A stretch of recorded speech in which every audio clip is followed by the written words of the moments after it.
महाराष्ट्र पालघर जिले में एक अभावन घटना घटी। 3 जन विधायक भसाई अंचल एक लिफ्ट फसी जाई श्वासरुद्ध हो पड़ी। दृश्य देखिले सबु कथा बुझा पड़ जाउछि। पुलिस और साधारण लोके मध्य जोरदार लगी पड़ते लिफ्ट खोलिबा पई। बहु परिश्रम पर विधायक माननकु उद्धार कर जाइतला। ए घटना एबे संपृक्त अंचल चर्चार विषय पलटिछि।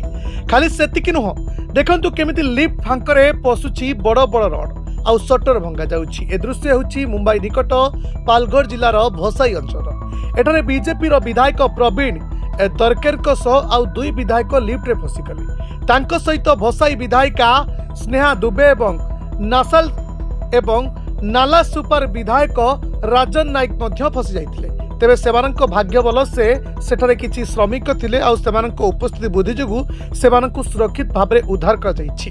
सूचना मुताबक प्रवीण देरकर भसाई पश्चिम कौल हेरिटेज सिटी रे एक आत्म पुनर्वास शिविर जोग देबा पई जाउथले एवं एही समय से लिफ्ट रे फसी जाइथिले।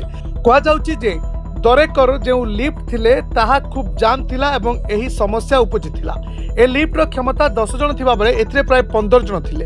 समस्ते पाखापाखि 20 मिनिट फसी रहिथिले। एहा परे शेषरे लिफ्ट शटर भंगा गला और समस्त को सुरक्षित भावे उद्धार करा गला। जो चित्र आसुची महाराष्ट्र 3 जन विधायक लिफ्ट रे फसी जाइथिले एवं पाखापाखि 20 मिनिट धरी से लिफ्ट रे थिले, श्वासरुद्ध हो जाइथिले और परवर्ती समय रे शटर भांगी समानकु उद्धार कर जाइथिला।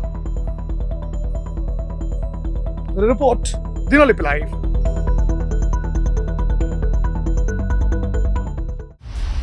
दिनलिपि लाइव को एबे ही लाइक शेयर सब्सक्राइब करंतु।